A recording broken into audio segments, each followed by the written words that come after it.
1 out of every 10 working Americans is out of a job. And any politician who thinks that this is a statistic that is a cause for celebration is out of touch with what the American people are facing. Instead of focusing on jobs, President Obama and Congress has spent the last year pulling out all the stops to enact a massive health care bill that the American people didn't want. They claim the law is lowering costs and creating jobs, but the reality outside of Washington is the exact opposite of that. The administration's own chief actuary for Medicare and Medicaid says that the new bill will increase the cost for the American people. And the law is destroying jobs and hampering job creation, especially among small businesses. Today I'm joined by 2 small business owners from my district who can vouch for this firsthand. And with all due respect to the President and to the Speaker of the House, I've run a small business. I know what it takes to create jobs and to meet a payroll. And Mr. President, Madam Speaker, this bill is a job killer. If the President is serious about finally pivoting to job creation, we need to repeal this job-killing health care bill that should never have been passed in the first place. We also need to pass in a budget that reins in out-of-control federal spending so that we've got room in our economy to create jobs.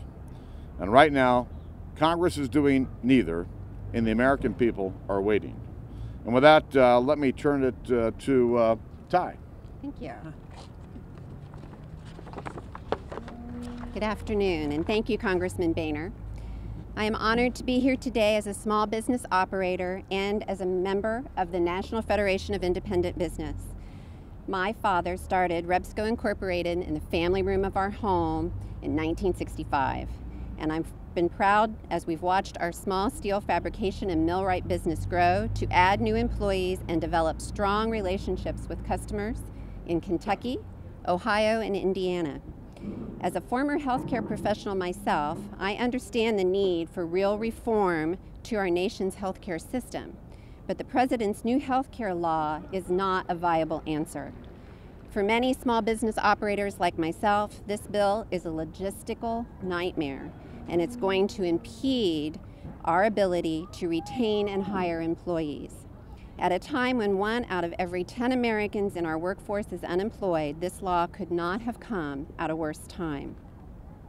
The President has been talking a lot recently about the small business tax credit, which sounds great and is well-intentioned, I'm sure, but the devil is always in the details. Despite the claims, the credit just isn't the cure-all it's been made out to be. In fact, whether or not my business will be eligible or not will fluctuate based on a number of factors that are unpredictable, particularly in these economic times. Small businesses today don't need more uncertainty, and we certainly do not need higher costs, more taxes, and more paperwork. These are the things that destroy jobs. What I and other small businesses need from Washington is the freedom to do what we do best: run and try to grow our businesses and create jobs for the communities that we reside in. That's why I am proud that the NFIB is acting on my concerns and the concerns of thousands of other small business operators across the country, and has made the decision to join 20 other states in an effort to overturn this new law. Small businesses like the one my father started are the engine of job creation in our economy, and for us, the new healthcare law is simply a bridge too far. Right now, I have to think about customers and sales and making sure I can keep my business going and growing. But I know I can count on the NFIB and the House Republicans to continue their work to repeal their healthcare bill and replace it with real healthcare reform to lower healthcare costs and help put people back to work.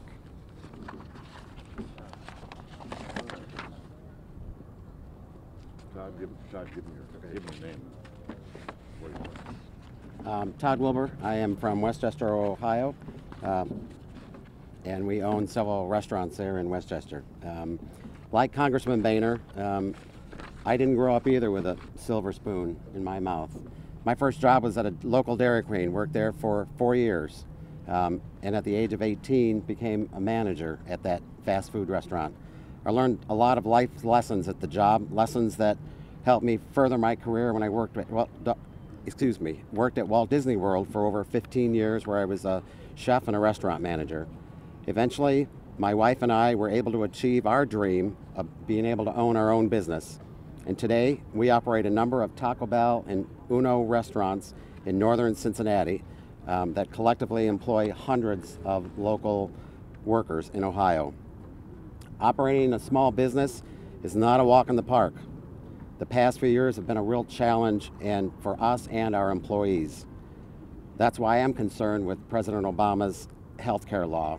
It couldn't come at a worse time for a small business owner. Government should be making it easier to run a small business and to help create jobs and this law just makes things harder for us. I don't know how anyone could have understood all the consequences of this 2,000-page law before voting on it. I've been in 2 to 3 different seminars so far, and I still really don't have a good grasp or a good idea of all the different ways that this new law is going to impact my business. But I do know this: I have a business to run, our budget is tight, and we can't afford any more government regulations and can't afford any more taxes. I'm estimating that just this one provision alone will cost my company a little over $250,000 a year in new taxes. I don't know how we're going to stay in business, let alone think about retaining employees or hiring new ones. At the time when Ohio unemployment rate is a little over 11%, the President's health care law couldn't come at a worse time. I'm standing here today because someone gave me an opportunity long ago to prove myself. It'd be a real tragedy that that law keeps one person from achieving their dreams. Thank you.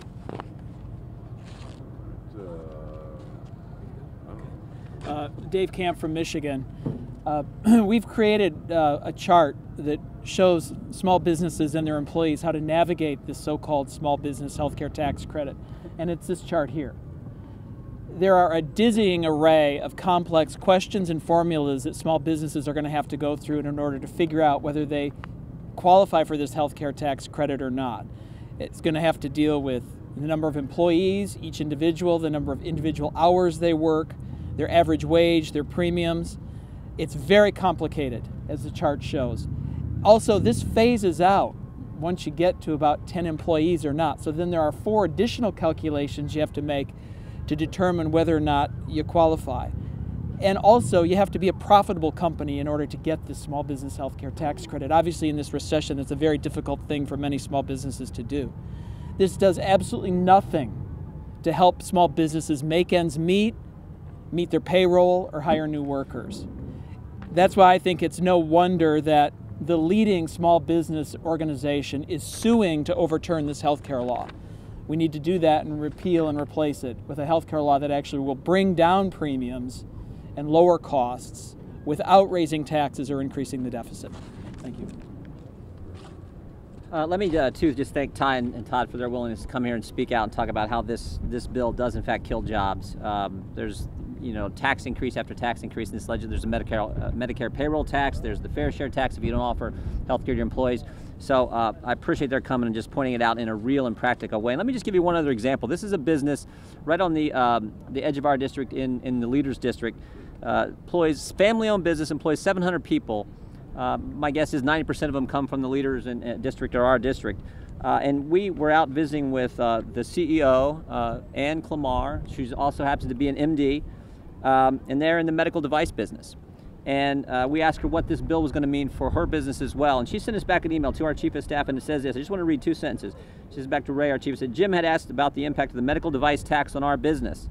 As it currently stands, we would be paying close to $7 million in extra taxes per year, starting in the 2013-2014 timeframe. $7 million that can't be plowed back into our economies, can't create jobs, can't do positive things in our community, in our state, and across our country. That's what this bill's about, and that's why it's great to have two people out there fighting every day in small business come here and tell us what it means in real terms for the families and taxpayers of this country and why we should repeal it.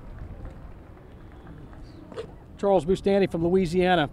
You know, I'm also a heart surgeon as well as a member of Congress, and I did run a small business, a medical practice with 8 employees. So I can kind of view this through several different lenses to understand what this healthcare bill, what this new healthcare law is going to do to small business owners, as well as to what it's going to do to our healthcare system. There's 3 benchmarks you can look at as you view this, and you can follow this as it is implemented. Does it bring down cost? And the answer is going to be unequivocally no. The costs are going to rise. We've seen information from CBO and from Medicare actuaries that indicate that these costs are going to continue to rise at an escalated rate. Does it help access? Does it improve access to a doctor? Well, we see expansion of coverage, but will that coverage really lead to access to a doctor? And I think the answer to that is going to be no. So cost, access, and what about quality? I've spent my entire medical career working on quality initiatives where I actually did bring down cost and enhance quality in heart surgery at the hospital where I worked at. And there's nothing in this bill that will bring forward improvement in quality. You've heard from 2 small business owners here, and I can tell you what I'm hearing from small business and medium-sized companies across my district. They're saying, if I got a fixed cost, a penalty I'll pay per employee, as opposed to a variable cost to cover them with government-approved insurance, and that cost is going to be rising and going higher, the cheaper course of action for me, the less expensive course of action for me, is going to be to take that fixed cost, accept the penalty, and dump folks into the exchange. And this is not going to be in the interest of Americans who are looking for good, high-quality health care. This is going to be very disruptive to our healthcare system, and as you can see, it's going to be extremely confusing to our small business owners and very detrimental to their willingness to try to provide good health care for their employees. Thank you.